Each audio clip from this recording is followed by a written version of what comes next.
있을까요?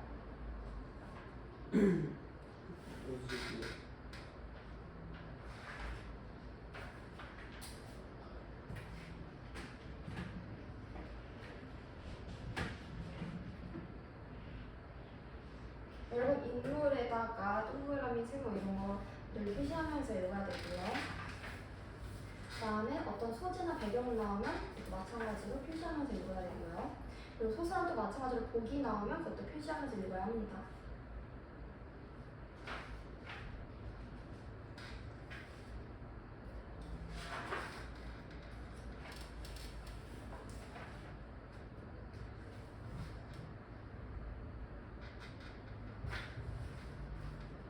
얘들아, 첫 번째 지문, 그 지문에서 이제 첫 번째 문단이라고 할까요? 여기에서 Q1에 1, 2번, 3지 보기 이렇게 되어 있잖아요. 그러면 여기 부분에서 1, 2번을 결정할 수 있다는 건데 여러분 혹시 1, 2번을 했죠? 네. 뭐예요? 1번?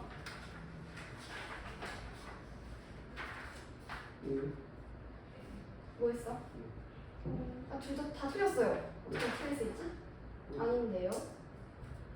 자, 보세요. 선지 보세요. 세련된 입시는 성규의 아버지가 방황하는 삶을 그만두고 세속적인 삶을 지향하기를 바라는 민노인의 소망이 세련된 입신에 들어가 있대. 민노인의 소망이.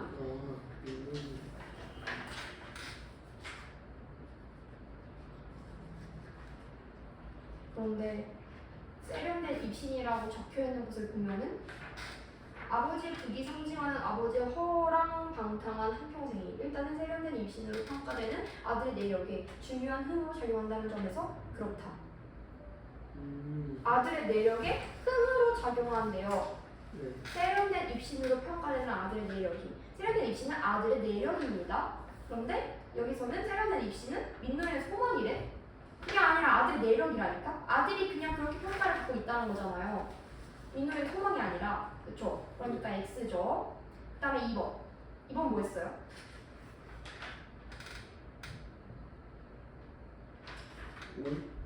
아니야. 다 O 했어? X 했어? 다음이 O 했어요? 다시 봅시다. 날씬한 생활은 새로운 세대인 성규가 지향하는 삶에 대한 아버지의 비판적인 시선을 보여주고 있다. 아버지에 대한 비판적인 시선이래. 그러니까 성규가 지향하는 삶에 대해서 아버지가 성규가 이런 식으로 생각하는 것에 대해서 비판하는 거야. 이거는 지금 현대소설인데 주 현대소설에서 어떤 것들이 많이 나오냐면 이런 전통적이라든지 가치관, 그 다음에 근대적인 가치관 이 대립하는 구도가 많이 나오는데요. 그러니까 주로 전통적인 가치관이라고 하면은 아버지 같은 그런 좀 나이가 있으신 옛날부터 좀 살아오면서 그 옛것에 머무르려고 하는 그래서 옛것에 머무르려고 하는 그런 전통적 가치관이 있다면 근대적 가치관은 그러니까 새로운 거야. new 새로운 거 뭔가 우리로 치면 지금 세대 차이가 난다고 하면은 뭐 기성세대와 MZ세대 이렇게 하면서 갈등이 있을 수 있잖아요. 그런 거라고 생각을 하면 됩니다. 했을 때 아버지는 당연히 여기 성규가 지향하는 삶에 대해서 어떤 비판적인 시선이 있을 텐데 그걸 날씬한 생활을 보여주냐를 말하고 있는 건데요. 그런데 보시면 그러나 아들이 결정적으로 자기의 날씬한 생활 속에서 아버지를 격리시키고자 하는 까닭은 부담의 차원보다는 아버지를 접함으로써 새삼스럽게 확인하게 되는 자신의 고통과 낭떠러지 세월을 떠올리기 때문이 아닌가 하였다. 자기의 날씬한 생활 속에서 아버지를 격리하고자 했대요. 자기는 누구야? 아들이지, 그치? 아들이지. 아들이 자기 자신의 날씬한 생활, 나의 생활은 참 날씬해. 근데 여기서 아버지를 격리시키고 싶어 라고 생각을 했대요. 이거는 아버지가 쟤는 생활이 참 날씬해 라고 말한 게 아니지. 그게 아니라 아들 자신의 삶이 참 날씬한데 아버지랑 격리시키고 싶어 라고 생각한 거지. 아버지가 쟤는 아주 비판받아 마땅해 라고 날씬한 생활이야 라고 있었다라고 말한 게 아니잖아요. 그러니까 날씬한 생활이 아버지의 비판적인 신문을 보여주는 것은 아니죠. 서술자를 그러니까 잘 봐야겠죠. 그 다음에 3번은 뭐 했어? 처음 들었어요?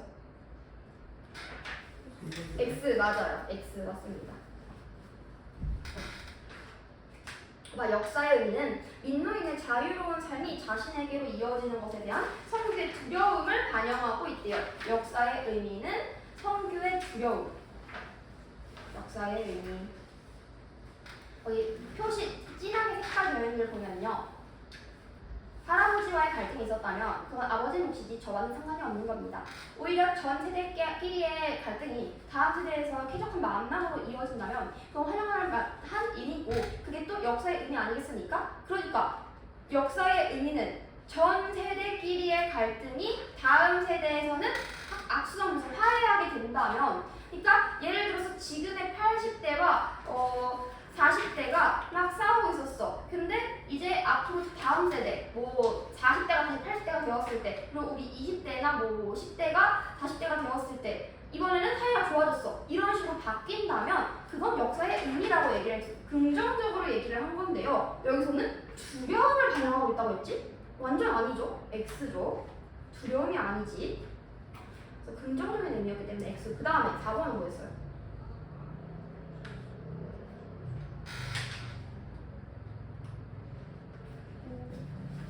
잘했네.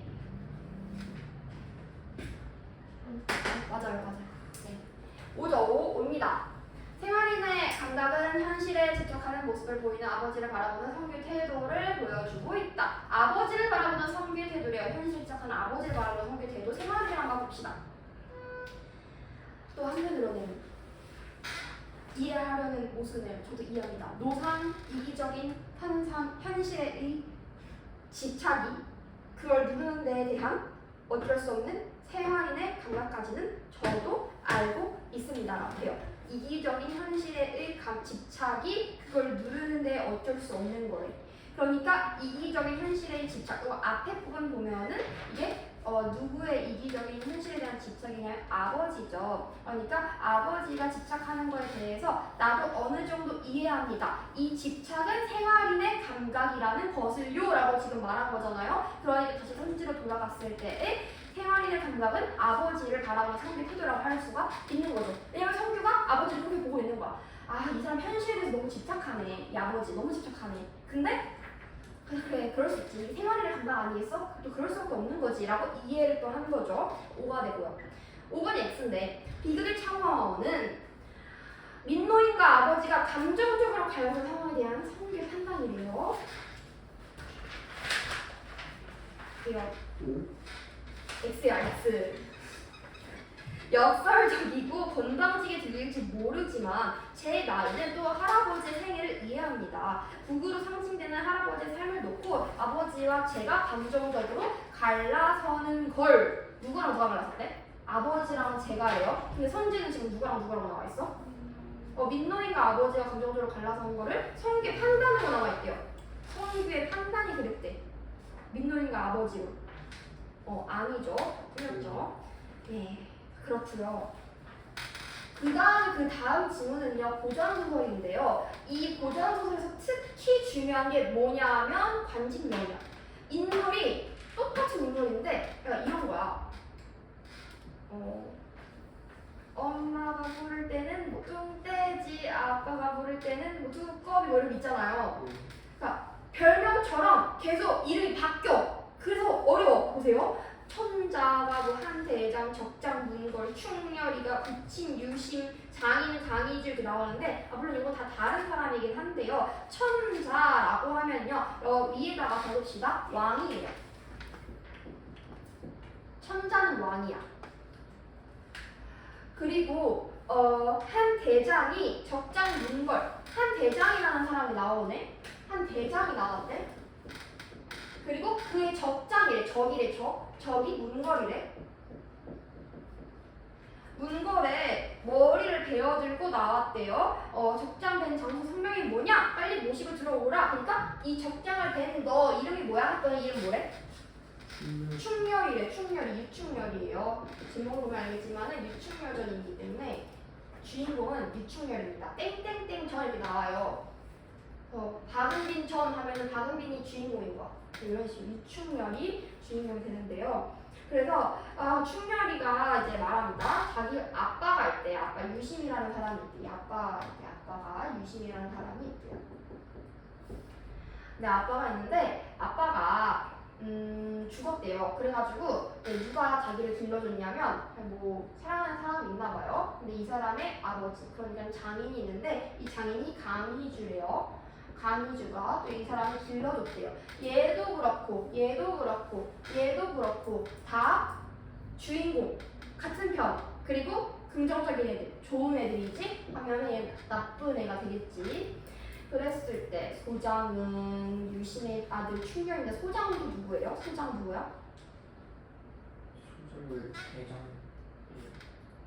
아닙니다, 여러분. 자 보세요, 다시 보세요. 누가 얘기하는 거야 이거? 충렬이 부친 유심의 죽음과 자신을 길러준 강희주의 죽음을 원통하고 분하게 여겨서 통속하면서 여쭈어봤대요. 소장은 아들 충렬인데요 라고 여쭤봤대요. 누가 얘기한 거예요 이거? 누가 얘기한 거야? 저 아들 유충렬인데요. 누가 얘기한 거예요? 말하는 사람이 누구예요? 자기 자신 유충렬이지. 근데 유충렬인데 왜 소장이라 해? 대장은 되잖아요. 왕한테 저 대장인데요 이렇게 말하면은 이런 예의 없는 거 이렇게 할 수 있잖아. 저희는 소장은 이런 식으로 낮추어서 말하는 거죠. 그래서 소장이라고 한 겁니다. 그러니까 소장도 유충렬이야. 얼마나 어려워. 이름이 계속 바뀝니다. 아비의 원수를 갚으려고 왔습니다. 폐하께서, 폐하는 왕이지, 똑같은 사람이지. 폐하께서 정한담에게 핍박당하시려고는 꿈에도 생각 못했습니다. 폐하가 정한담한테 핍박당했대. 핍박당했대. 정한담 좋은 애 나쁜 애 같아? 나쁜 애 같지. 정한담이 사실은 몽골보다 좀 더 위에 있는 애예요. 사실 정한담이 진짜 찐 최종 보스야. 그래서 어쨌든 정한남과 최일기가 둘 다 충신이라고 했는데 사실은 얘네가 다 나쁜 애들이었던 거야 하면서 막 얘기를 하는 겁니다. 이 정도를 했으면 아마 여러분들이 알아들을 수 있을 것 같네요. 그리고 보면은 좀 오른쪽 보면 대원수를 명하면서 뭐 손을 잡고 하는 말이라고 되어 있는데 이 대원수도 누구냐면요. 누구인 것 같아요? 대원수. 정한담? 아니야. 유충렬이야, 얘도. 대원수도 유충렬이야. 대원수 하는 게 뭐냐면, 너 싸움 잘하네? 이리 와봐. 너 우리 군대 짱 좀 해라. 얼른 지금 싸워서 해서 대원수를 명해가지고 얘가 지금 쓰고 이제 옷 다 입고 싸우러 가는 거예요. 그래서 대원수도 교대입니다. 유충렬입니다. 똑같은 이름을 계속 다르게 부른 거죠. 원수가 뭘 갖추고 이것도 유충렬입니다. 과인을 이런 것도 유충렬입니다. 그래서 유원수라고 하는 것도 유충렬이에요. 대원수, 유원수 나오잖아요. 그냥 성을 따서 유원수라고 하는 거야. 김 과장님, 박 사장님 이렇게 하는 것처럼 유원수님 이렇게 하는 거야. 그래서 유원수 나오는 것도 유충렬입니다. 여러분 헷갈리죠? 그래서 진짜 많이 헷갈리니까 잘 알아두셔야 됩니다. 여러분들 이거는 원래 고전소설도 그래서 고전소설 어휘를 또 따로 외워요. 근데 고전시가 아직 안 했으니까 고전시가 어휘 외운 다음에 고전소설 어휘도 볼게요. 그래서 보시면 되고요. 뒤에 문제가 있거든요. 문제를 한번 풀어봐 주시면 좋을 것 같고요. 혹시 문산지르고 가는 친구들 있나? 없어요? 훔쳐보 봐요, 다? 이 작품이 충렬전이 문산지르고에서 매년 나오는 작품이긴 하거든요. 근데 또 교과서가 바뀌긴 했는데 또 나오더라고. 아무튼 여러분들 이 교과서 많이 나오는 거니까 꼭 한번 숙제를 풀어보시고요. 그다음에 그럼 이제 중요한 거 볼게요. 별표하고요. 인물의 제시 방법 보겠습니다. 인물의 제시 방법. 인물의 제시 방법은요. 두 가지가 있습니다. 직접 제시가 있고요. 간접 제시가 있는데요. 같은 말이 너무너무 많은데 이걸 다 알아두셔야 합니다. 그래서 우선 직접 제시가 있고 간접 제시가 있다. 직접 제시에는요. 말하기 기법이라고 하죠. 말하기. 말하기 기법 이라고 보기도 하고 분석적 제시라고도 써있네요.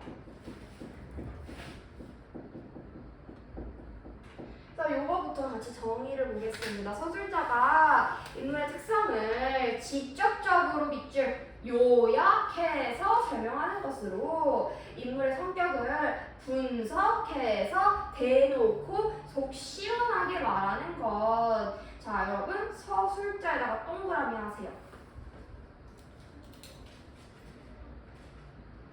서술자가 뭐야? 서술자 뭐야? 맞아. 말하는 사람. 시에 화자가 있어. 소설에도 화자가 있어. 그게 바로 서술자예요. 말하는 사람, 뭔가를 지금 얘기해 주면서 이 스토리 전개해 주는 사람이 서술자인데 이 서술자가 직접 얘기를 해. 제가 그림을 한번 그려볼게요. 저 그림 잘 그리죠? 짱구를 잘 그려요. 짱구를 그려볼게요. 또 누굴 그리지? 짱아를 그려볼게요. 짱아라는 좀 마음이 아프네. 왜냐면 제가 둘 중에 한 명은 나쁜 애로 만들어야 되거든요. 짱아가 나쁜 애인 걸로 합시다. 아니, 나 데뷔를 두니까 짱구 나쁜 애를 해야겠다. 그래서 짱구가 있고 짱아가 있어. 소설에 나와. 그러면은 서술자가 짱구는 진짜 나쁩니다. 짱구 진짜 나빠요. 얘 진짜 이기적인 애예요. 완전 최악이에요, 최악. 진짜 이기적이고 쓰레기예요. 성격이 완전 와 진짜 이런 사람이랑 다시는 엮이고 싶지 않아요 라고 말을 해준다면 이건 직접 제시인데 그게 아니라 짱구가 짱아의 뺨을 때렸다. 왜 이 녀석? 이런 식으로 행동이나 대사로 얘기를 한다면 이건 간접 제시예요. 즉 직접 제시는 서술자가 직접 서술해주는 경우야. 성격이나 뭐 그런 것들. 그런데 간접 제시는요. 대사나 행동을 통해서 우리가 사람이라면 응당 이렇게 해서는 안 돼. 이건 나쁜 거라고 배우는 것들이 있잖아요. 제 짱구가 짱아의 장난감을 뺐더니 짱아의 머리카락을 뜯어버렸다. 이게 얼마나 무섭고 잔인하고 얼마나 나쁘잖아. 이렇게 나쁜 것들을 말하면서 독자가 아, 얘 나쁜 애구나, 아, 얘 착한 애구나 라고 수용해야 돼. 그래서 독자가 생각해야 돼요. 독자가 추측해야 돼요. 근데 좀 쉽지? 왜냐면 대사와 행동이 대부분 다 전형적인 걸로 나올 테니까 잘 쉬운 걸로. 그래서 간접 제시, 직접 제시 이런 게 있다. 라고 했을 때요. 그때 직접 제시는 말하기 기법이라고 한다면 간접 제시는 또 보여주기 기법이라고 해요. 극적 제시라고도 불러요. 설명을 좀 얘기 좀 해야겠다. 뭐냐면 봐봐. 직접 제시는 서술자가 직접 말해주는 거잖아요. 그래서 얘는 나빠요, 얘는 착해요 이렇게 말해주는 거니까 말하기 기법이고 직접 제시라면 간접 제시는 보여줘야 돼. 대사를 하고 행동을 하고 보여주는데 쉽게 말하면 극적 제시라고 했잖아요. 연극 생각하면 되는데요. 연극에서 누가 나와가지고 갑자기 자, 지금부터 민준이가 나올 거고 진아가 나올 건데요. 자, 민준이는 나쁜 애로 나올 거예요. 진아 착한 애로 나올 거예요. 알겠죠? 잘 봐주세요. 하는 사람이 있어? 없잖아. 연극에서 그런 사람이 어디 있어? 그냥 대사로 치고받고 행동을 보여주면서 연극에서는 대사랑 행동을 통해서 독자가 출연하도록 하는 간접 제시인 거죠. 이렇게 기억을 하고 이해를 하시면 좀 쉬울 겁니다. 그게 아닌 것은 직접 제시가 되겠지. 그래서 다시 직접 제시를 보면요. 장점은 오해 없이 독자에게 바로 전달해. 왜냐면 내가 말했으니까 내 말이 사실이야. 내 말이 진짜잖아. 내가 나쁘다 해서 나쁜 거고 내가 착하다 해서 착한 거니까. 작가가 얘기해 준 거니까. 그렇기 때문에 서술 시간을 절약할 수가 있어요. 그냥 말만 해주면 되는 거니까. 그런데 단점으로는요. 직접 설명을 하다 보면은 얘들아 우리 형상 같은 것도 할 때도 보면은 눈에 잡히지 않는 것들 나쁜 거라는 걸 어떻게 볼 수 있을 겁니까? 나쁜 건 뭐야? 그러면 사람마다 달라. 나쁜 거라는 건 말이지. 나쁜 건 이런 게 나쁜 거야. 나쁜 거는 뭔가 때리면 나쁜 거야. 나쁜 거 법을 어기면 나쁜 거야. 이렇게 다 말을 하는 게 다 다른 거예요.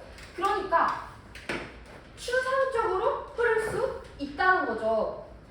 이 나빠 어떻게 나쁜데? 구체적으로 나쁜 게 뭔데? 추상적으로 흐를 수 있다는 거지. 서술자가 다 말해줘 버리니까 독자가 재미가 없어. 할 게 없어. 그래서 독자의 상상력을 제한할 수 있다는 것이죠. 그리고 하나 더. 그리고 사실 저는 분석적 제시라는 말보다는 요약적 제시라는 말을 좀 더 좋아하는데요. 이게 조금 더 성질이 잘 나오고 분석적 제시가 나오는 걸 그렇게 많이 본 적이 없는 것 같아서 요약적 제시가 사실 진짜 중요해서 이거는 별표 3개 박아놓고 이게 질문했던 거 기억나? 네. 요약적 제시? 이게 이겁니다. 서술자가 직접 서서 했어? 이거 물어보는 거야. 그래서 보세요. 기출속 보세요.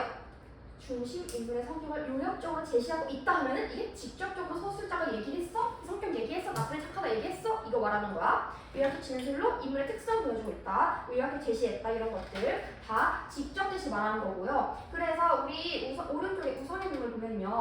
형은 반장이 될 만한 여건을 많이 갖추고 있었다. 근데 기표는 구제불능이었다. 기표가 구제불능인지 아닌지 우리가 행동이나 대사로 알려줄 수도 있는 거잖아요. 기표가 막 수업 시간에 뛰어다녔다, 선생님 말 안 듣는다 이런 것들 보여줄 수 있는 건데 그게 아니라 서술자가 직접 설명을 했네. 그러니까 직접 제시. 밑에 보세요. 간접 제시. 이거 뭐랑 뭘로 설명하는 거다? 대사랑 행동으로. 그래서 이걸 극적 제시라고도 부른다. 연극에서도 쓰니까. 장점을 보자면요. 그냥 우리 직접 제시의 반대가 간접 제시야. 직접 제시 안 좋은 건 간접 제시의 좋은 점이 돼요. 그래서 인물의 말과 행동을 묘사해주니까 생생해. 장면을 진짜 보는 것 같아. 생생한 느낌을 받고 연극 같잖아요. 대사랑 행동이 있으니까 드라마 보는 것 같기도 하고 가끔 소설 보다 보면은 드라마일 것 같아. 왠지 남주는 누구누구가 잘 어울릴 것 같아 막 이런 말 하잖아. 그런 게 다 극을 보는 듯한 느낌을 받아서 그렇죠. 이렇게 간접 제시를 통해서. 단점이라면 작가는 얘를 나쁘다고 생각하는 게 아니라 그냥 친데레라고 생각을 한 거였는데 독자가 나쁘다고 생각을 해버렸네? 이런 식으로 잘못 오해해서 의도했던 것과는 다르게 판단을 해버릴 수도 있다는 거죠. 의도했던 것과 다르게 판단하는 게 단점이고요. 예를 들어서 작가가 신중한 성격의 인물을 묘사한 건데 독자가 속 터져. 미래 터진 거야. 인주다 이런 식으로 볼 수도 있다는 거죠. 이때 보세요. 기출속 보세요.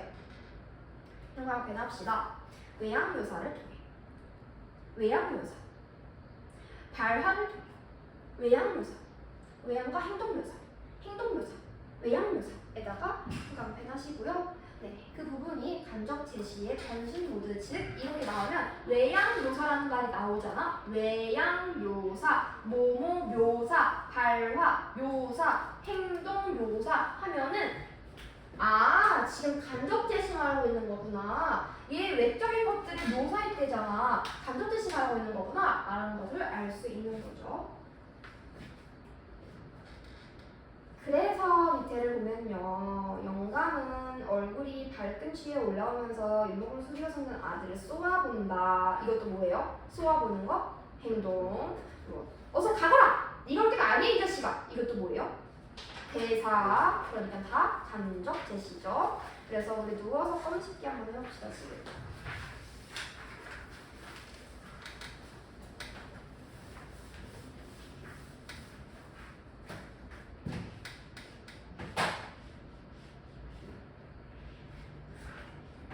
요약적 제시 외양묘사가 오히려 더 좀 선제 잘 나오는 것 같아요. 잘 기억해주세요.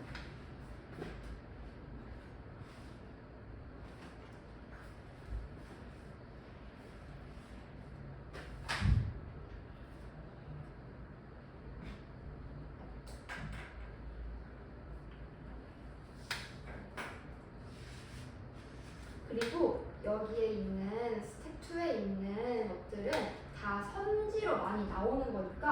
될만 하면 그냥 얘네 싹 다 묶어서 발표해놔. 발표 3개씩 해놔. 그리고 잘 봐줘요. 이게 진짜 선지니까. 이렇게 나오는 게 진짜 이 제시 나올 때 이렇게 나온다는 거니까 잘 봐주세요. 무슨 제시인지 쓰시면 되는 거예요. 간접 제시인지 직접 제시인지 쓰시면 됩니다.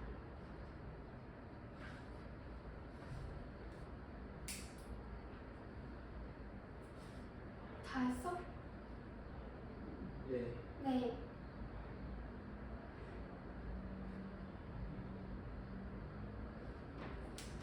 그러면 토요일에 보니까 잠시 가져가겠습니다. 문진이 이미 썼지? 이거 좀 썼어요. 괜찮아. 그냥 연습했다가 치세요. 그러면 답을 맞춰볼까요? 내면 의식을 통해서 성격을 드러냈다 이거 뭐예요? 내면이 서술할 때.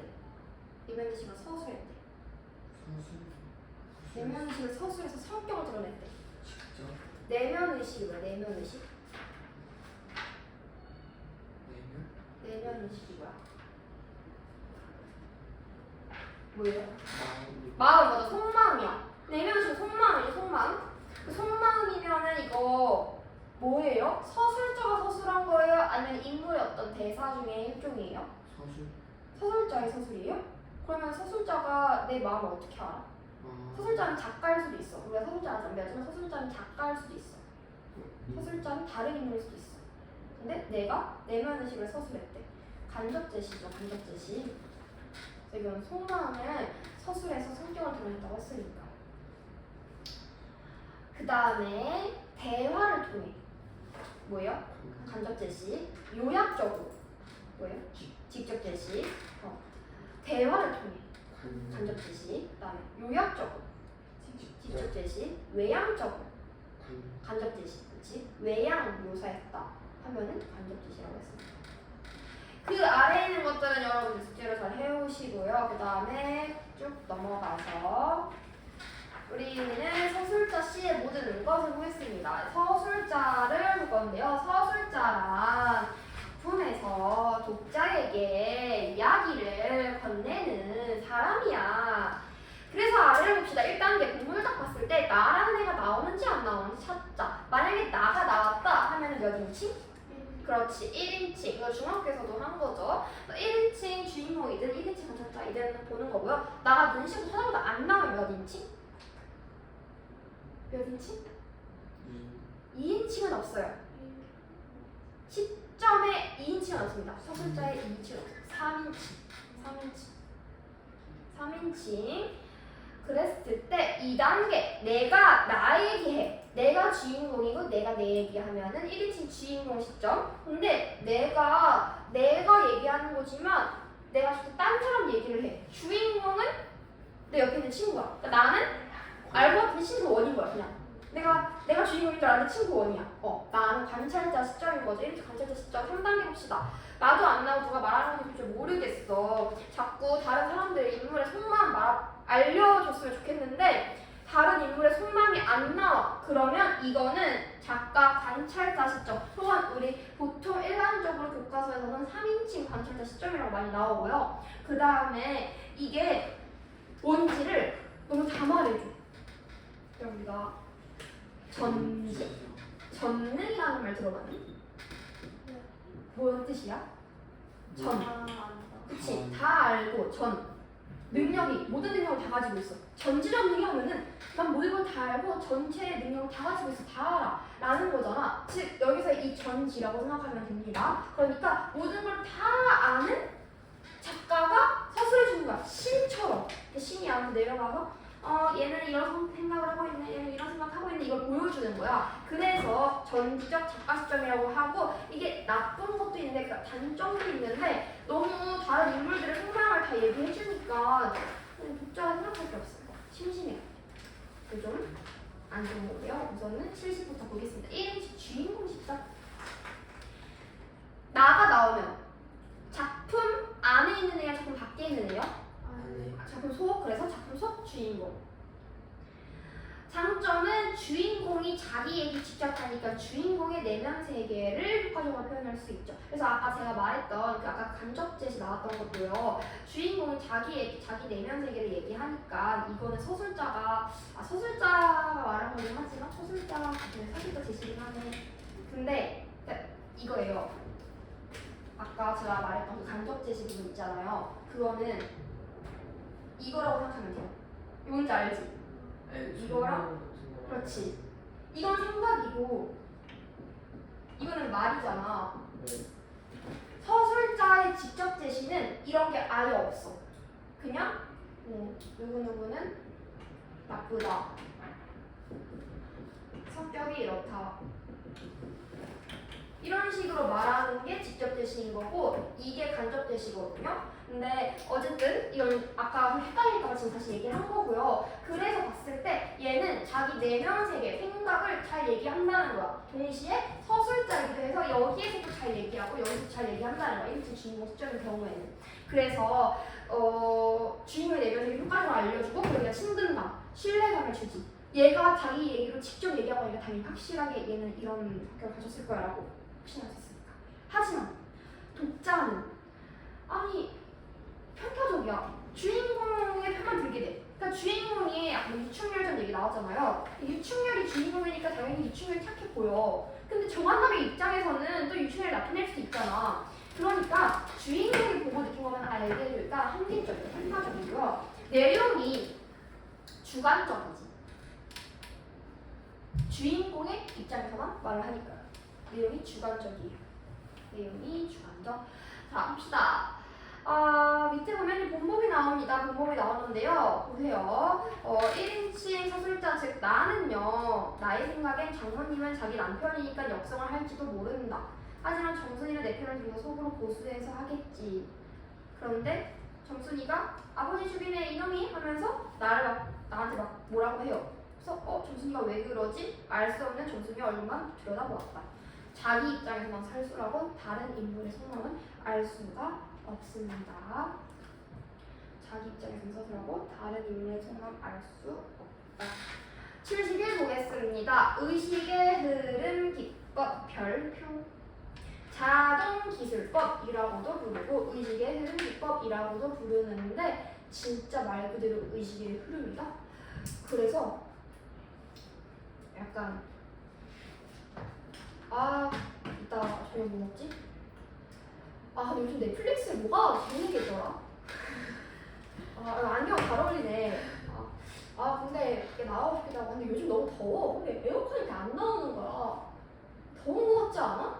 지금 이 말들이 전부 다 소설의 전기 속으로 들어가 있는 거야. 그러니까 이런 우리가 독자가 읽으면서 지금 얘가 뭔 얘기하는 거? 이게 지금 뭔 내용이야? 라고 느끼게 하는 게 이 기법입니다. 그러니까 진짜 의식의 흐름대로 내가 생각난 그대로 말하는 거고요. 자동기술법이라고 되는데 이건 뭐냐면 잠꼬대 하듯이 자동기술법은 잠꼬대 하듯이 그냥 내가 생각나는 대로 말한 거를 그대로 그냥 썼다는 거야. 우리 녹음기 틀어놓고 막 그런 거 알지? 이게 뭐지? 무슨 네이버 노트인가? 그래서 그거 있는데 팝타고 노트인가? 뭐 있잖아요. 자기 녹음해놓으면 그 말로 이렇게 글로 적게 해주는 거 그런 것처럼 그런 거 생각하시면 됩니다.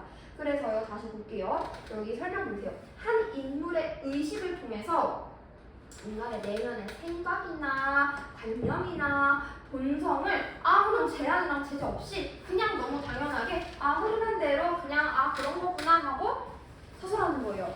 기출수 봅시다. 현실과 단절된 의식 상태 형광펜. 왜? 무의식이랄까? 이건 무의식이야. 이건 진짜 무의식적인 얘기예요. 그러니까 현실이랑 아무 상관없이 공상에 빠져있는 사람의 생각 속을 지금 들여다본다고 생각하면 돼요. 그래서 이런 소설이 좀 어려워. 이게 뭔 내용이야? 설명하기가 어려워. 내용이 어려워요. 그래서 현실과 단절된 의식 상태, 즉 무의식이라고 적어주세요. 무의식. 의식의 흐름 기법을 사용해서 무의식을 드러내고 있습니다. 자, 넘겨서 이상의 날개가 특히 의식의 흐름 기법인데요. 내가 26살인데 26살을 회고하면서 보았어. 너는 인생에 무슨 욕심이 이렇게 많니? 너들 갑자기 그동안은 참 잘도 생겼다 하다가 갑자기 거리를 한번 걸어볼까 하다가 난 거리 속에 스쳐 들어가지 않을 수도 있겠는데 하다가 내 발길이 지금 어디로 가고 있는 거지? 나 지금 어디 가고 있는 거지? 하다가 아내가 아내가 뭐 이렇게 생각이 나는데 뭐 우리는 서로 오해를 하고 있으면서 다른 사람이 자꾸만 이상한 소리를 해요. 이게 다 현실과 단절된 의식 상태인 거죠. 그리고 그 다음 지문이 나오는데요. 이 지문이 의식의 흐름 기법에 따라 서술이 된 건지 여러분들 숙제할 때 한번 이렇게 쭉 읽어봐 주세요. 좀 정독해서 구체적으로 잘 꼼꼼하게 읽어봐 주시면 되겠습니다. 그래서 다음에 서술상의 특징으로 가장 적절한 것은 이라고 해서 정답이라고 되어 있는 부분에 먼저 흉곽편을 하겠습니다. 인물의 의식에 초점을 맞추어 현실에 대한 관념적 인식을 드러내고 있다. 관념적이라는 것도 다 어떤 이념이나 자기 생각 속에 있는 것들의 인식을 말하는 겁니다.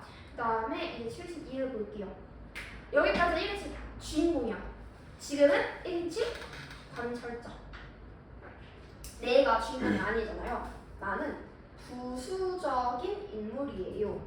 그리고 내가 주인공의 이야기를 전달해주는 애고 내가 관찰자입니다. 그래서 장점을 보면은 주인공이나 다른 사람들의 속마음은 몰라.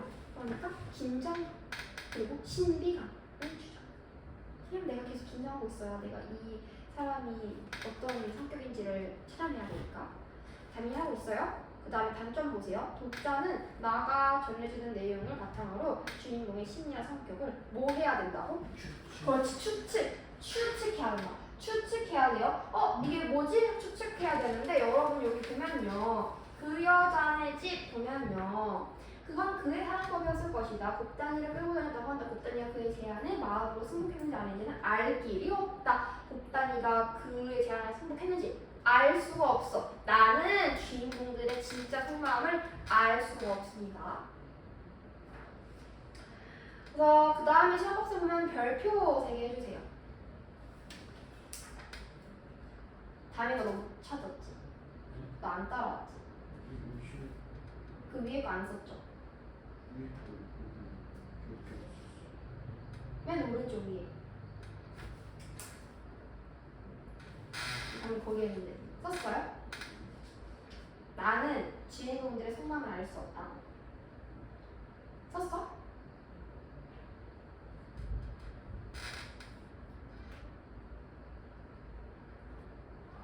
심화박스 별표 3개 하고 볼게요. 아무래도 못 믿어 서술자 나인데요. 이건 뭐냐면요. 아니 어른들 얘기하는데 애기가 서술자인 거야. 그러니까 애기의 눈에서 혹은 막 좀 어리숙하고 약간 어딘가 하나 모질한 것 같은 그런 사람이 서술자가 되어서 그 사람의 시각에서 이 얘기를 해주는 거예요. 그 사람의 시각, 얘는 애기겠어. 애기의 시각으로 봤을 때 우리 엄마랑 저 아저씨랑 이상하다. 우리 엄마랑 저 아저씨 기류가 약간 이상하다. 뭐지? 아저씨가 엄마한테 뭔가 얘기를 했다. 엄마 머리 되게 빨개졌다. 엄마 왜 빨개져 얼굴이? 이랬는데 너 몰라도 돼. 이러고 엄마 왜 빨개지지? 나는 몰라. 이러고 나만 모르고 애기만 모르고 독자도 알고 엄마도 알고 아저씨도 알고 다 알아요. 그래서 우리 거기 밑에 있는 사랑꾼과 어머니 얘기를 좀 해봤고요. 오키가 바로 서술자 애기예요. 서술자 애기인데 우리 서술자만 모르는 겁니다. 그래서 일부러 이런 식으로 해서 위에 보세요. 세 번째 줄. 보통 순수한 사람 동그라미, 어린아이 동그라미. 순수한 사람이나 어린아이로 설정해서 못 믿어온 서술자가 나타나서 좀 재미를 주고 그래서 이 서술자의 이야기를 가지고 독자가 또 생각을 하면서 이렇게 되는 거죠. 그 다음 73을 볼게요. 3인칭 관찰자, 시점, 작가, 관찰자, 시점. 그래서 작품 안에 있는 사람이랑 밖에 있는 사람이랑 3인칭이니까 작품 밖에 있는 사람이 관찰자 위치에서 설명을 하는 건데요. 특징 보세요. 서술자가 객관적인 태도로 설명을 합니다. 그리고 어떤 해설이라든지 자기만의 평가를 하지 않아요. 그래서 극적인 효과를 줍니다. 그리고 극적인 효과를 주고 그리고 서술자가 작품 안에 있다고 밖에 있다고? 밖에. 그렇다 보니까 인물을 가리킬 때 그는 말했다, 그는 말했다, 누구는 말했다 이런 식으로 3인칭 대명사, 고유명사, 인물의 이름으로 나타낸다는 특징이 있고요. 독자는 서술자의 객관적인 설명을 통해서 자기만의 적극적인 상상으로 이 사람이 어떤 상상을 가졌는지 지금 뭔 생각을 하는지를 알아맞혀야만 하시죠. 이 소녀기를 볼 건데요. 소녀랑 소년이 나오는데요. 서술자는 소년과 소녀의 뭐만 보여줄까? 보세요. 이리로 돌아서면 이 바보 조약돌이 날아왔다. 이 지금 마음이 어떤지 말을 안 해. 그러니까 얘가 지금 소녀가 이 바보 던졌어. 이거 왜 그럴 것 같아? 뭐 관심. 그치 관심 있어 여러분데 관심 있다고 표현 절대 안 하고 바보 이래. 이거 뭐예요? 행동이랑 대사죠. 그래서 보여주기 기법, 간접 제시를 통해서만 말을 하고 우리가 또 이제 다 추측해야 되는 거죠. 그 다음에 제자가 나오는데 별표 3개 전지적 작가 시점인데 전지적 작가 시점이 제일 중요해요. 왜 중요하냐면요. 전지적 작가 시점은 우리 여기 옆에다가 적어봅시다. 고전 소설에서 많이 나옵니다.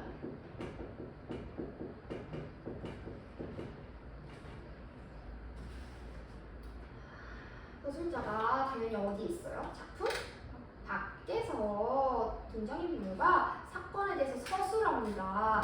그리고 신처럼 다 알고 있어요. 특징 보세요. 인물이나 사건에 대해서 자기가 자기 나름대로 분석을 하고 작가가 해설을 해줘요. 그리고 이 작가의 인생관이라든지 작가의 생각이 있을 거 아니야. 내가 생각하는 것도 있을 거 아니야. 작가의 어떤 가치관을 주제까지도 다 직접적으로 다 전달을 하고 때로는 작가의 가치관을 가진 인물이 나와. 그러니까 내가 작가야. 내 이름 박은빈 나 작가. 근데 여기 이 짱구랑 짱아를 소설에다 넣었어. 근데 이 짱구가 나인 거야. 나. 거의 나랑 생각이 똑같은 애인 거야.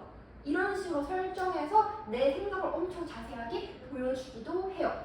그래서 작가의 뭔가 생각이나 의식을, 가치관을 인물에게 투영한다고 하거든요. 인물한테 내 가치관을 전부 다 전달해서 이 인물이 마치 나인 것처럼 하는 게, 그래서 이런 식으로 투영해서 나타낼 수도 있다는 거죠. 그런 작품도 간혹 있습니다. 특히 고전 소설로 치면은 박지원이라는 사람이 있어요. 박지원이라는 사람이 있는데 박지원이라는 사람이 조선 후기에 쓴 여러 가지 소설들이 좀 중요하게 시험에서 많이 나와요. 근데 그 사람의 작품은 대표적으로 이런 것들이 많이 나옵니다. 그래서 옆에다가 박지원 고전 소설 하나 적어주면 좋을 것 같아요. 제가 지금 말하는 것들도 다 여러분 반에서만 해요. 왜냐면 고의가 하는 거거든 이게. 근데 여러분은 특별하니까 계속 청각파도 말하고 좀 심화적인 내용을 설명을 합니다. 박지원이라는 사람이 쓴 조선 후기의 고전소설에서도 이런 것들이 특히 많이 등장을 한다. 전지적 작가 시점이면서 작가 생각을 자꾸 인물한테 넣어가지고 이 박지원이라는 사람이 되게 실학자예요. 그래서 청나라에서 어디 이렇게 갔다 와, 유학 갔다 와가지고 청나라 문물이 참 좋아. 깨달았어. 우리나라 좀 변해야 돼. 실학적으로 변해야 돼. 근대적 가치관을 좀 가져야 돼. 라고 생각을 하면서 사람들한테 뭔가 이렇게 알려주려고 하는데 이렇게 소설로 쓴 거죠. 아무튼 그렇고요. 그 다음에 보세요. 그래서 주제까지도 직접적으로 다 드러내고요. 작가가, 서술자가 알아서 다 분석해서 말해주니까 독자는 딱히 상상력을 발휘하지 않아도 되겠죠. 밑에 보세요. 구운몽이 나옵니다. 자, 여러분, 구운몽은요, 몽 동그라미 할까요? 몽? 이게 뭐야? 꿈몽자, 맞아. 꿈몽자야. 꿈이면은 얘가 꿈을 꾼 거거든요. 그래서 얘가 좀 스님인데 약간 악하게 변하려고 하는, 뭔가 스님인데 속세의 것을 막 탐내는 거야. 그래서 저기 손녀들이 있네. 아, 나 쟤네랑 사귀고 싶다. 나 왜 쟤네랑 못 사귀냐? 나 스님 왜 하는 거야? 나 지금 손녀들이랑 사귀고 싶은데? 하는 거야. 그러다 이제 꿈을 잠들어. 그래서 저 꿈에 딱 노래로 하고 나와요. 똥똥똥똥 하고 나옵니다. 나와가지고 사겨요. 9명의 손녀와 사깁니다. 결혼하고요. 그런 일을 하고 이제 여러 가지로 이야기들이 꿈속에서 펼쳐진 다음에 꿈에서 깨요.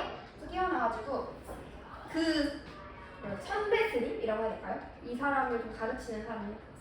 아유, 어쨌든 이 녀석아, 이제 좀 깨달았니? 꿈을 꾸고 나서 네, 저 진짜 많이 깨달았습니다. 앞으로 수행 열심히 할게요. 라고 하면서 진짜 인생에서 여자라든지 명예라든지 돈 이런 거는 다 쓸데없는 거구나. 진짜 인생은 더덥고 더덥다. 이러면은 인생무상이라고 합니다.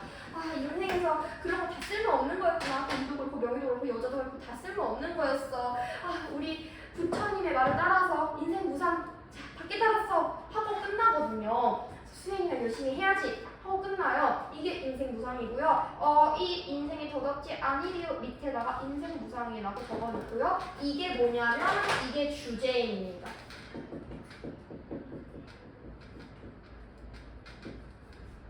그래서 이 더덥지 않은 인생 좀 더덥다 생각하는 게 인생무상이고요. 그래서 다시 밑에 보면은 작품 밖에 있는 서술자가 인생이 더덥어요 라고 말을 해줬네? 뭐야 이거? 무슨 제시야? 서술자가 말해줬어 지금 다. 무슨 제시야 이거? 직접 제시지. 그리고 요약적으로 제시해주겠어요. 요약 제시, 요약적으로 제시하기도 하고 때로는 그래서 지금 이런 주제를 인생무상이라는 주제를 직접 드러내기도 한다는 거죠. 그리고 하나만 더 할게요. 이런 구문문 같은 거를 우리는 한문구조라고 합니다.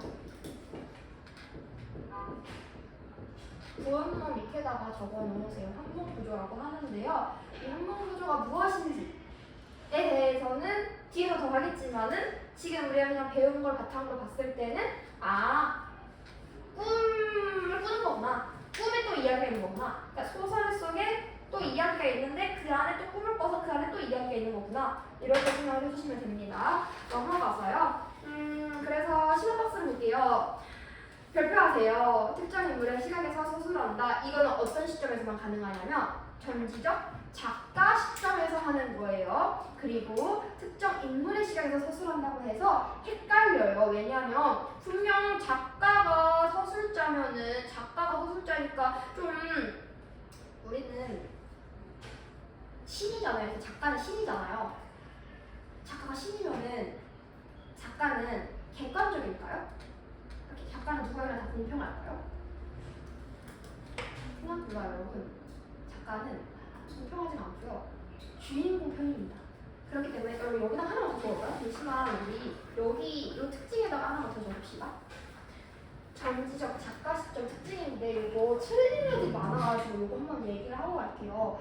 작가가 무언가 평가를 하거나 논평을 하거나 개입을 하거나 평가를 하거나 자신의 생각을 드러내는 경우가 있어요. 이때 이 작가는요 주관적입니다.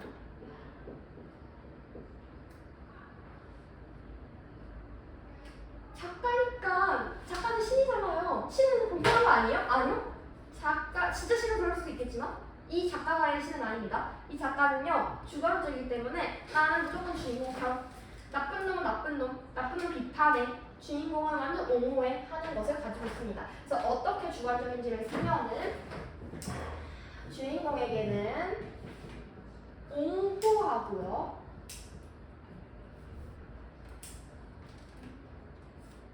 그 다음에 부정적인 인물들이 나오잖아요. 부정적인 인물에 대해서는 비판합니다. 혹은 현실, 부정적 현실, 부정적 인물은 비판합니다. 했고요. 그 다음에 다시 아까 우리 신혼박스 하던 걸로 가세요. 그래서 이런 것도 있는데 그 특정 인물의 시각으로 서술하는 것도 있다는 거예요. 75 보세요.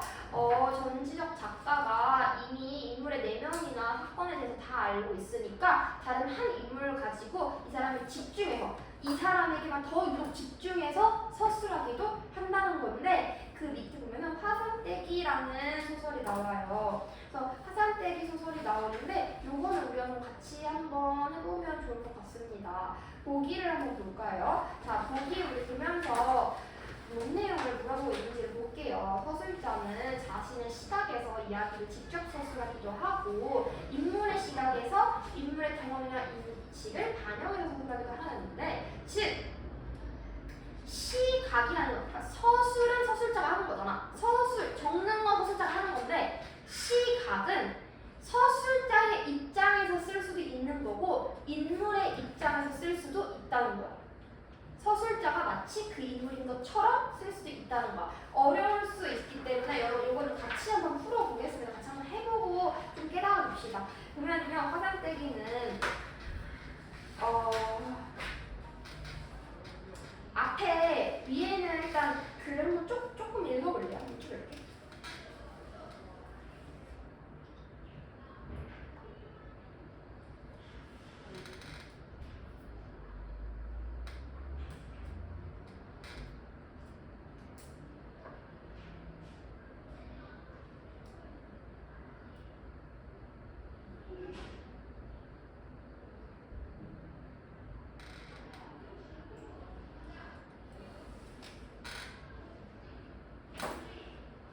집세기가 고작인데 하니 아직 날도 안 드러난 집세기가 화산대기를 묻네? 아까웠대요. 그래서 1번 동그라미 되어 있는 걸 같이 좀 보겠습니다. 바다밑방도 어색했지만 눈이 부시도록 번들거리는 으롱이 2개나 놓였고 어디 하는지 알고 있죠? 다들 보고 있는 거죠? 네.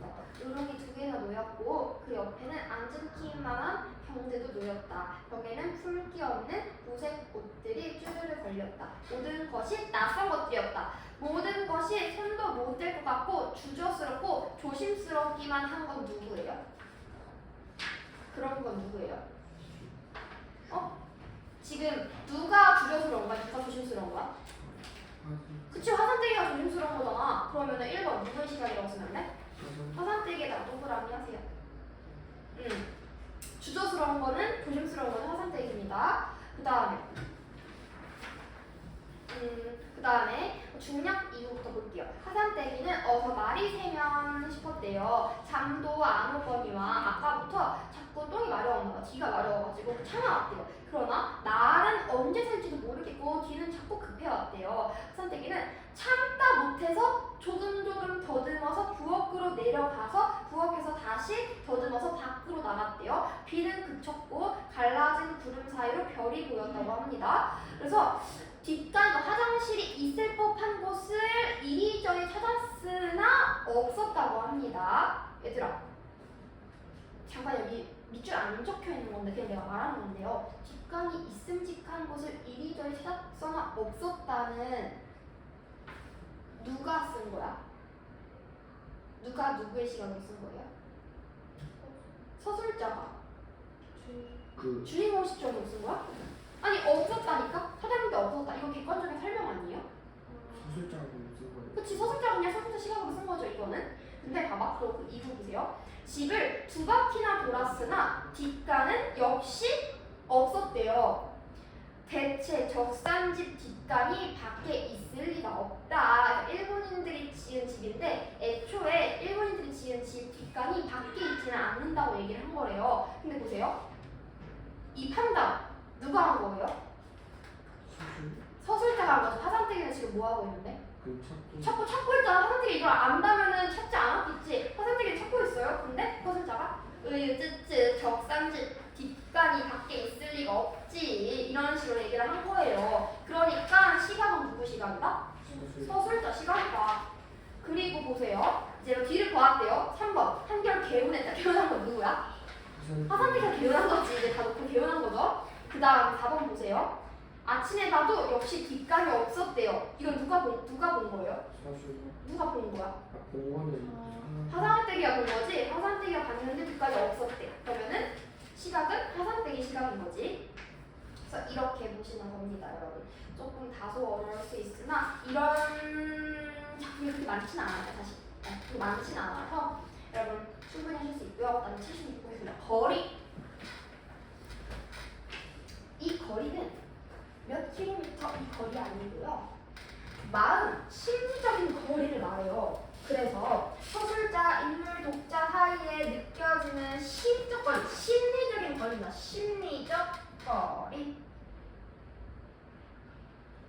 심리적 거리인데, 자 봅시다. 독자는요 원래 막 인물 속마음을 다 말해주고 그러면은 이 사람은 친절하네? 나한테 가깝게 느끼거든요? 가서 1인칭 주인공을 점점 가까스점 서술자는 나한테 속마음을 다 말해줘? 아니면 막 숨겨? 어떻게? 다 말해줘? 아니면 안 말해줘? 1인칭 주인공 시점이랑 점점 가까스점 말해주죠. 1인칭 주인공은 역시 나는 뭐뭐야 하면서 막 자기 얘기하고 점점 가까운 시점은 다 아니까 이 인물은 이랬다, 저 인물은 저랬다 막 알려주죠. 왜? 그러니까 거리를 어떻게 느끼겠어요? 가깝게 느끼겠죠? 반대로 관찰자인 애들은 다 어떻게 느끼겠어? 멀게. 왜냐면 심리를 말 안 해주니까, 속마음 말 안 해주니까. 그 다음에 독자랑 인물 사이의 관계인데요. 보세요. 거기 그 말풍선 보세요. 이거는 우리가 방금 본 것과 완전히 반대라고 생각을 해서 서술자가 막 관찰자 시점처럼 까칠해가지고 독자에게 인물들에 대해서 자세하게 안 알려준다면 서술자와 독자의 거리는 멀면 독자는 인물과 가까워질 수밖에 없어요. 왜냐면 내가 잘 분석해야 된다는 그 인물을.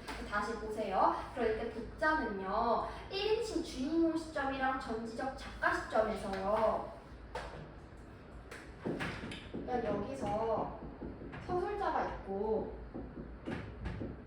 인물이 있고 독자가 있는 건데요. 서술자가 이 인물이 어떤 생각을 하는지에 대해서 다 그냥 얘가 알려줘. 얘는 이렇게 생각해라고 다 알려줘. 그러면 나랑 얘랑 교류할 필요가 있니 없니? 없어. 그러니까 얘랑 둘이 사이가 뭐 어떻게 써?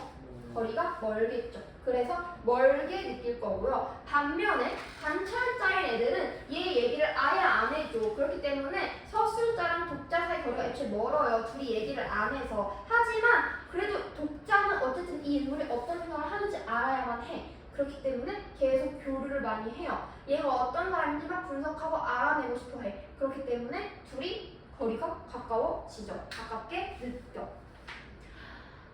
헷갈림 주의. 1인칭 주인공 시점에서는 독자는 서술자이면서 인물이 나랑 가깝지만 나를 제외한 다른 인물들과는 거리가 멀어지는 거다. 그러니까 여기서 나는 제외하는 거다. 1인칭 주인공 시점은 나가 인물이자 나가 서술자니까요. 그런데 나랑 잘 친하게 지내면은 인물들과 아예 안 친하냐? 아니, 나 빼고 나머지 인물들과 안 친한 거지. 그런 식으로 보시면 됩니다. 그 다음에 1인칭 주인공 시점에 전적 작가 시점에 서술자랑 인물 사이 거리가 어떠냐라고 나옵니다. 이거는 얘 속마음 다 알고 있어? 아니면 몰라? 알고 있어? 아니면 몰라? 를 말하고 있는 거거든? 봐봐. 주관적이고 막 자기 속마음, 막 얘 속마음 얘기해주는 애들의 시점 뭐였어? 두 개? 속마음 말해주는 시점 두 개 뭐예요? 전지적 작가 시점이랑 그리고 1인칭 주인공 시점. 그러면 당연히 인물이랑 사이가 어떻겠어? 가깝겠지? 서술자가 얘 속마음 다 알고 있으니까. 관찰자 시점들은 다 어떻겠어? 모르겠지. 얘네 속마음 모르니까 똑같습니다. 그럼 보세요. 서술자랑 인물 사이가 속마음 얘기해주는 시점들은 당연히 가깝다. 그죠? 반면에 이제 그 중에서 특히 1인칭 주인공 시점은 나랑 나 자체니까 완전 가까운 거죠. 나랑 나. 서술자도 나고 인물도 나니까 가까운 거고. 그 밑에 관찰자 시점은 다 멀죠. 그래서 빈칸을 채워주세요.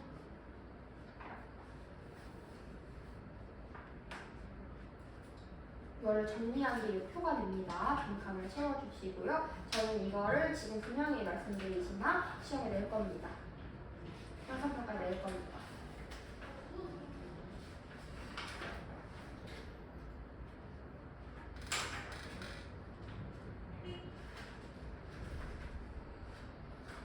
하셨나요, 여러분? 여기서 쓰는 거 그대로 하면 돼요.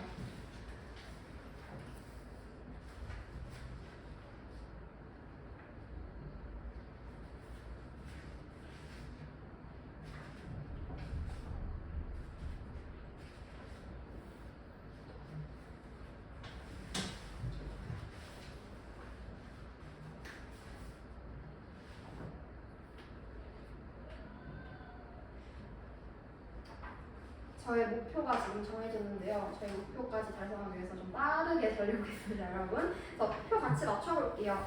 가깝다, 왼쪽부터 쭉 아래로 맞춰볼게요. 가깝다, 멀다고요. 멀다, 가깝다, 멀다. 이거 잘했나요? 네. 네. 했어요? 당연히 했어? 가깝다, 멀다. 멀다, 가깝다. 멀다, 가깝다.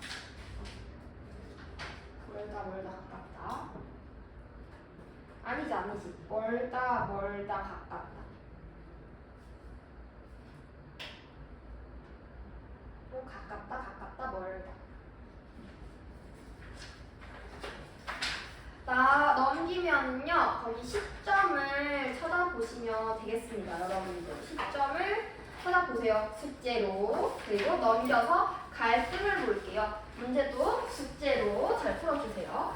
보겠습니다. 갈등이 없다는 거는 한마디로 사건이 존재하지 않는다는 거예요. 그러니까 다른 한마디로 무슨 말이냐면 소설에서 갈등은 필수라는 거야. 무조건 갈등이 있어야 재미가 있을 거 아니에요. 우리가 근데 갈등은 이미 이렇게 두 개 있다는 거 아까 설명을 했고요.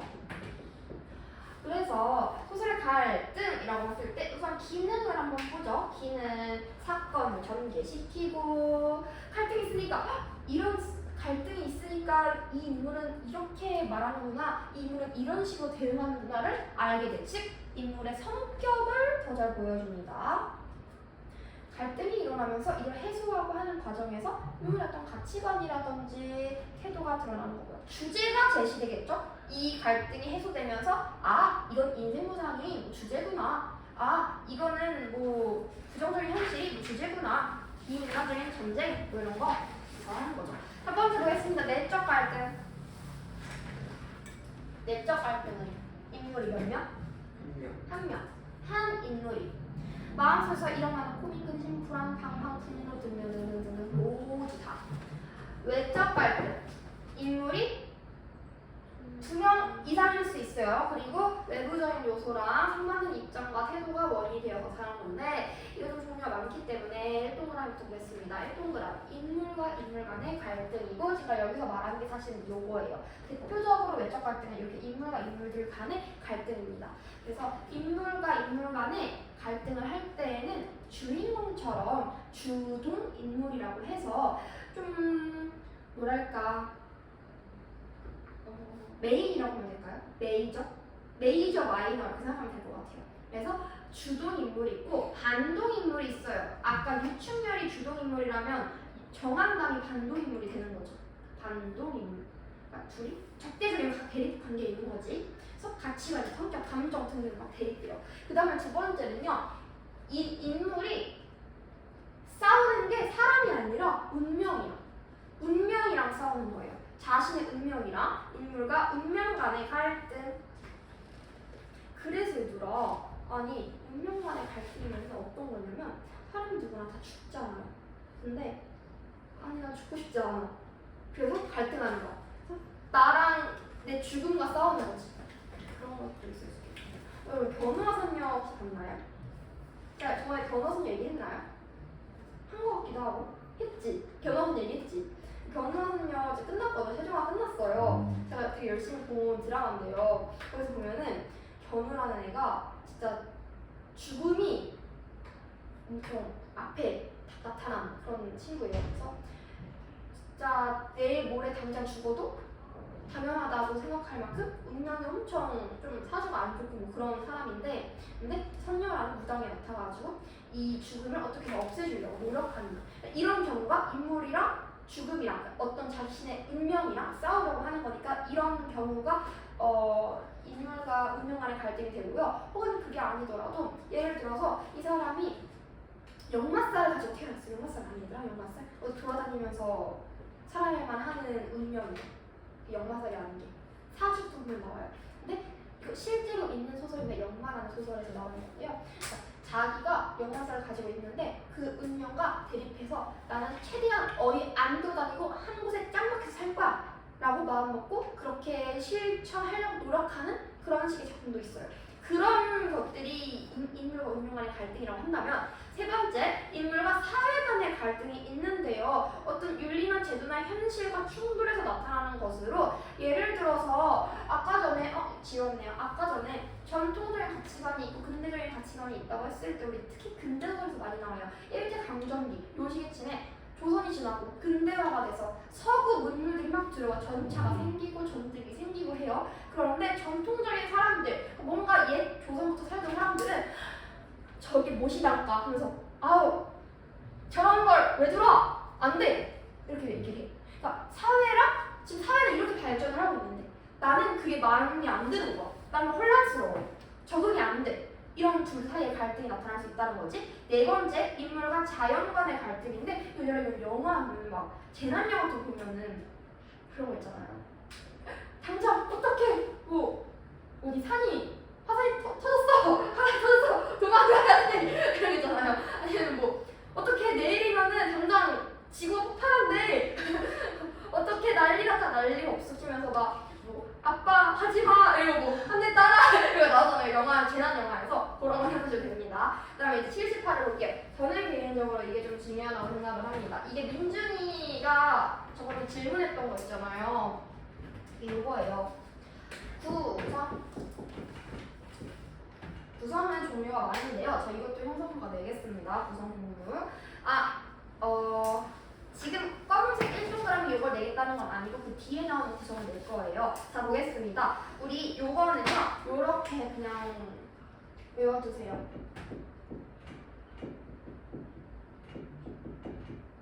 발전, 위, 절결. 소설은 다 요렇게 전개 방식입니다. 이거 전개 방식. 전개 방식이나요, 전개? 그런데요. 뭐냐면 발단, 전개, 위기, 절정, 결말. 그래서 이렇게 진행이 되고 있고요. 그래서 검정 색깔 1부터 5까지는 이거예요. 발단에서는 성격이 드러나고 전체적인 분위기가 드러난다. 전개에서는 이제 본격적으로 갈등이 겉으로 드러난다. 위기에서는 갈등이 고조된다, 심화된다. 절정에서 갈등이 최고조다. 결말에서는 갈등이 해결된다. 이렇게 나타나는 거죠. 그리고 지금 넘어가는데 심화 박스 한번 보겠습니다. 소설의 시작. 인물들 간의 대화로 시작하는 경우도 있고, 시간적, 공간적 배경. 서울, 1970년대. 그때 당시는 이랬다 하면서 시작하는 경우도 있고요. 액자를 들고서 시작하는 경우가 있는데요. 이거는 별표 3개 하고요. 액자식 구조라고 액자를 든다는 이 액자를 말하는 거예요. 이 액자를 말하게 요 액자를 말하는 겁니다, 여러분. 어차피 설명을 해야 되는 거니 그냥 해치우겠습니다. 액자식 구조 구성이라고 해서 이야기 속의 또 다른 이야기인데요. 겉에 있는 액자 틀 있잖아. 이거를 외부 이야기 혹은 외화라고 부르고요. 안에 사진 넣는 곳 있잖아. 내부 이야기, 내화라고 부르고요. 그래서 어떻게 하냐면 이런 거예요. 제 설명을 한번 잘 기울여서 좀 이입해서 들어주세요. 우리가 시간이 많이 지나가지고 70살이 있다고 칩시다. 우리가 저는 아니겠죠? 여러분들이 70살이 있다고 칩시다. 전 죽었으려나요? 그래서 여러분들이 동창회를 가졌어요.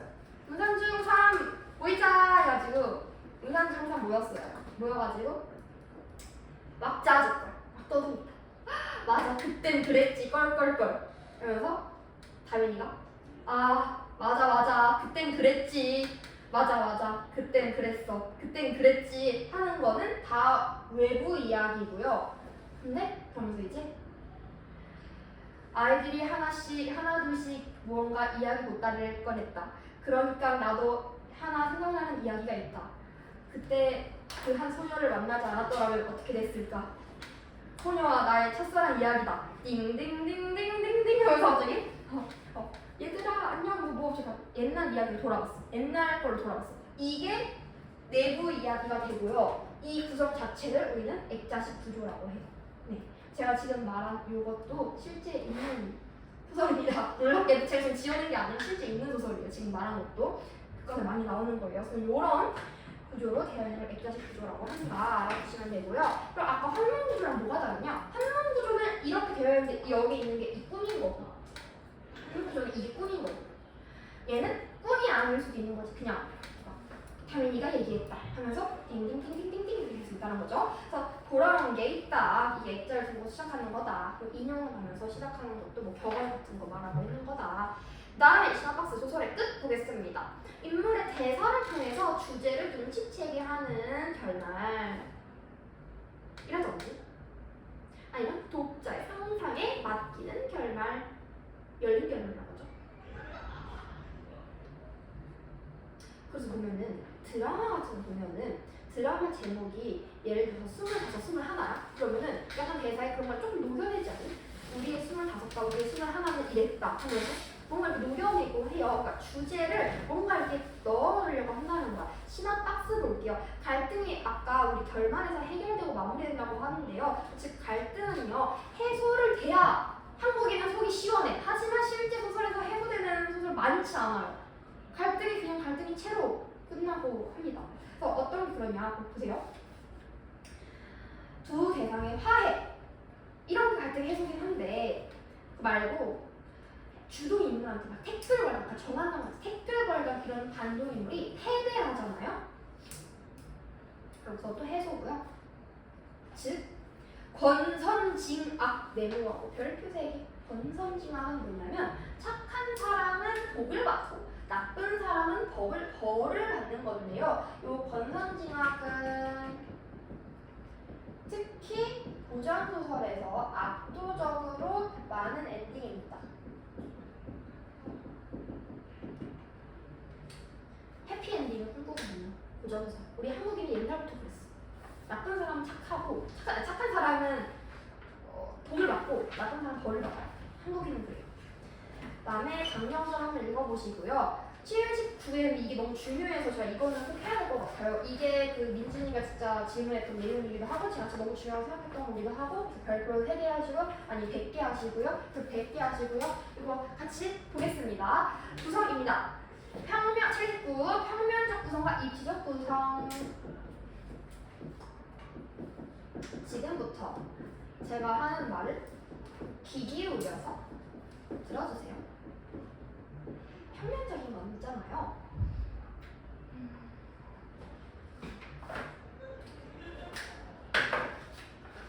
이거 어때 보여? 평면적이죠? 평면적일까? 평면적이에요. 여러분은 이거밖에 못 봐요. 여기밖에 볼 수 없어요. 이게 끝이에요. 더 이상 변화가 할 수 있어 없어? 변화할 수 없고 내가 아는 이게 전부예요. 이게 평면적인 거고요. 그렇기 때문에 평면적 구성이라고 한다면 어떤 변화 없이 시간의 흐름에 따라 전개되는 것을 말해요.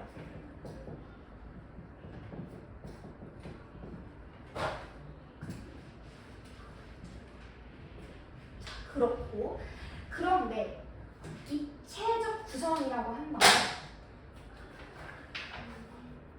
봐주니까 여기 막혀있다고 생각해주세요. 입체예요. 여러분이 여기 면을 봤어요. 여기 면을 봤는데 입체라서 이게 내가 알고 있는 면과 또 다른 면이 또 생길 수 있어요. 그쵸? 그러니까 입체는 변화가 생길 수 있어. 내가 모르는 부분이 또 있어. 여기 또 있네? 여기 또 있네? 또 여기도 있고 여기도 있네? 변화가 생기는 여기도 있고 여기도 있었네? 변화할 수가 있네? 즉 입체적 구성은 시간의 흐름을 따르지 않고 뭔가 변화가 생길 수 있다는 건데 예를 들어서 이걸 비슷한 걸로 역순행적 구성을 들 수가 있어요. 그래서 역순행적 구성이 뭐야? 시간의 흐름을 따르지 않고 현재에서 과거로 이동할 수 있는 거죠. 그쵸? 현재에서 과거로 이동할 수 있는 거지. 얘는 반대로 현재에서 과거에서 현재에서 미래 이걸 계속 그대로 시키는 거지. 과거에서 현재 그리고 미래 시키는 거죠. 얘는 다른 말로 그래서 순행적 구성이라고 할 수 있죠.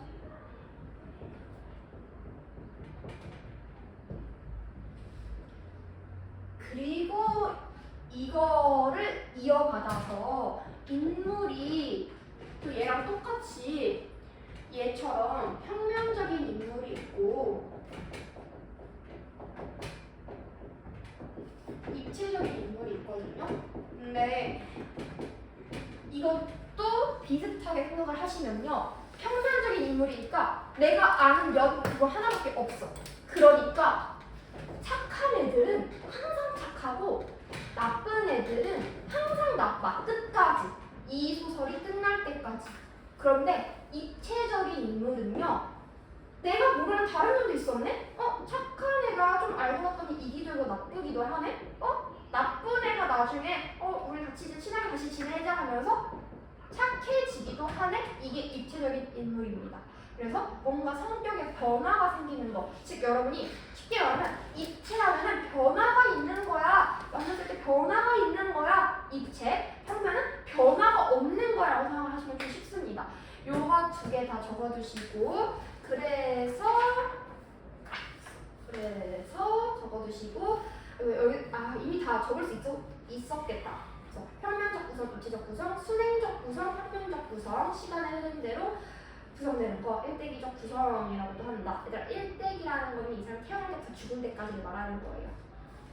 또 하나 적어주세요. 일대기 태어날 때부터 죽을 때까지.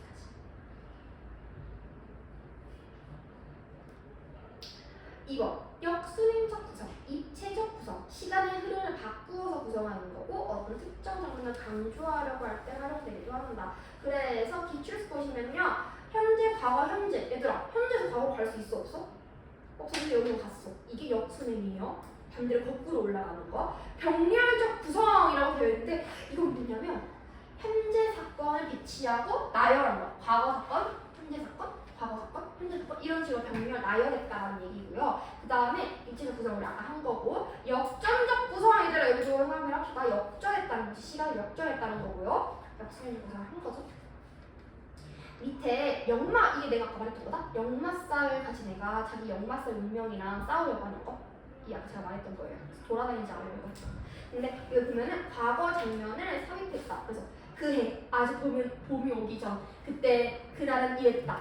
그날은 이런 일이 있었다 하면서 과거 장면을 삽입하는 거. 이게 무슨 구성이야? 네? 이게 무슨 구성이야? 과거 장면을 지금 삽입했대. 맨 밑에 보세요.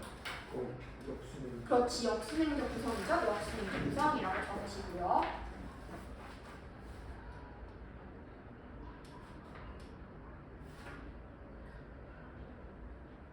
그 다음에 제가 진짜 빠르게 할게요. 8은 관찰과 서술 사이의 시간적 간격을 두는데요. 그러니까 관찰하는 시간과 서술하는 시간이 좀 멀리 느껴질 수 있다는 건데 쉽게 말하면은요. 과거형, 서술형 가운데 그랬다, 이랬다, 저랬다 하는 거 있잖아. 그러니까 서술을 할 때 영식이는 밥을 먹는다. 영식이는 왠지 기분이 좋아 보이지 않는다. 왜 그럴까? 이런 현재형이죠. 근데 그게 아니라 영식이는 밥을 먹지 않았다. 영식이는 기분이 좋지 않았다. 그날은 그랬다. 하면은 과거의 이야기를 이제 와서 현재에 와서 설명을 하는 거잖아요. 그러니까 시간적 차이가 간격이 크잖아요. 이걸 말하는 거고요. 즉 이걸 과거형 서술 혹은 회상 동그라미 그리고 과거형으로 그냥 서술하고 있는 거다 정도로 볼 수 있습니다. 이거를 괜히 어려운 식으로 얘기를 하고 있는 건데 보면은 밑에 것도 보면은 나는 뭐 넘어갖고 왔다, 놀랐다 하는 것도 있죠. 아버지였다, 아니었다. 표정이었다 이런 것들입니다. 그 다음에 81의 액자식 구성인데 제가 아까 말한 거 그대로니까 이거 따로 설명 안 해도 됩니다. 이거 액자식 구성이고 얘들아 겉에 있는 이야기를 뭐라고 한다고? 외화, 외부 이야기, 외화. 그 다음에 안에 있는 걸 뭐라고 한다고? 내화, 내부 이야기, 내화. 그래서 핵심 내용은 외부예요, 내부예요? 내부 이야기가 되겠지. 내부 이야기가 진짜 중요한 거고요. 내화는 신빙성을 높이기 위해서 내화 서술자와 일정한 거리를 유지한다 해서 특히 그래서 외부 이야기의 서술자의 경우에는 1인칭 주인공인 경우가 많아요. 하나 적어놓으세요. 외부 이야기인 경우에는 1인칭 주인공인 경우가 많고요. 내부 이야기인 경우에는 전적 작가 시점이나 전적 작가 시점이 좀 많습니다. 아니면 1인칭 관찰자이거나 전적 작가 시점. 그래서 보시면요. 특징. 외부 이야기, 내부 이야기. 시점이 다른 경우가 많다. 내부 이야기는 외부 이야기의 서술자가 들려주는 형식 때문에 전직 작가 시점의 경우가 많다. 전직 작가 시점.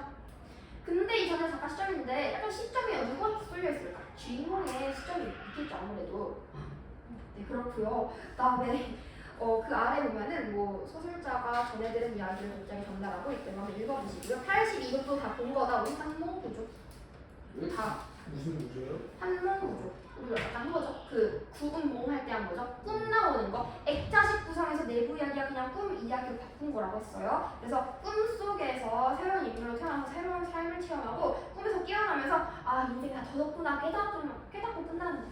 액자식 구조이기도 하다고 했습니다. 제가 그래서 이 액자가 이렇게 있으면은 액자인데 여기 안에 있는 게 다 꿈 내용이다 하면은 환문 구조다 얘기를 했었고요. 그리고 여기에서 보세요. 여기 중요합니다. 이원적인 구조를 사용한다 나와 있잖아요. 이거 거기다가 적어 놓으세요.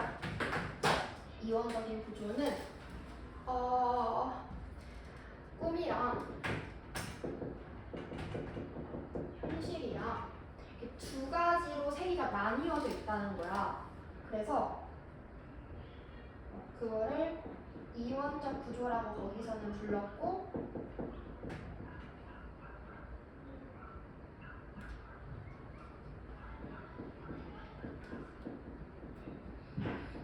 다른 말로 이분법적인 구조다. 이분법적인 세계관이다.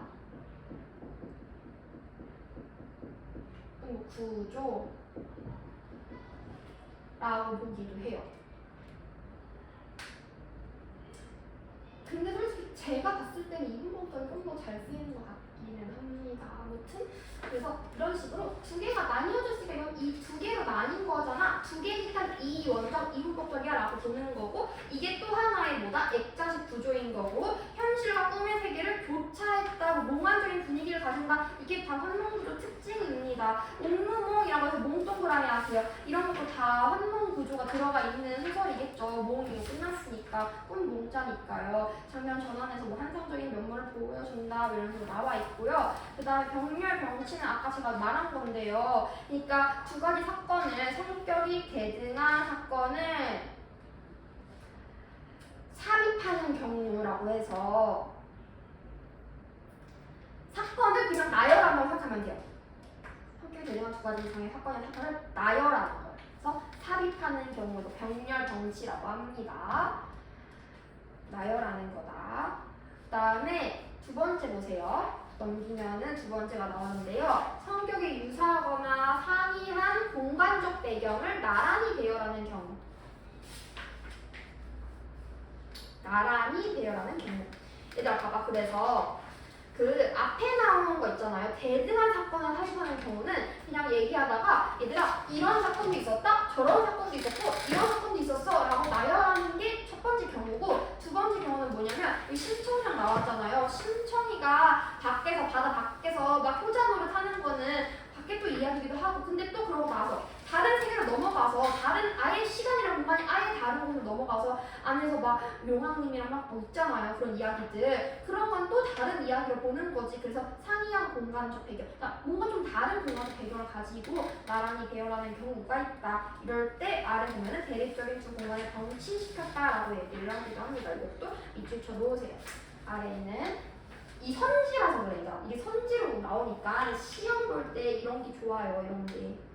그 다음에요, 여러분 오른쪽에 스텝 2 이거 숙제를 해주시면 되는데 이거 외적 갈등인지 어떤 뭐 간접 제시인지 이런 거 보시면 됩니다. 내적 갈등, 외적 갈등, 그리고 발전 위 절결 중에 어디인 건지.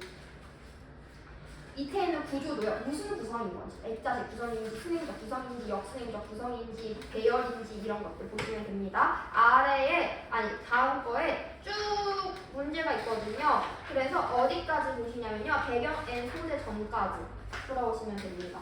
여러분 수고 많았습니다.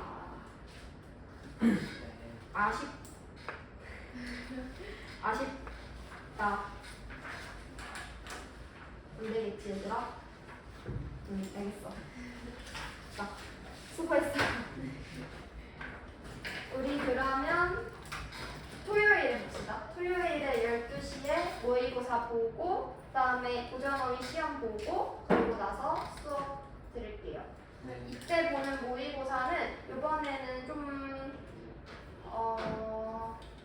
약간의 해설을 할까 생각을 하고 있기는 한데 네, 우선은 그렇게 알아두시고 이때는 좀 쉬운 모의고사를 준비를 했어요. 3월 거를 준비했으니까 편안한 마음을 가지고 오시고요. 모의고사 얘들아 그동안 했던 것들 고쳐는 비슷한 거?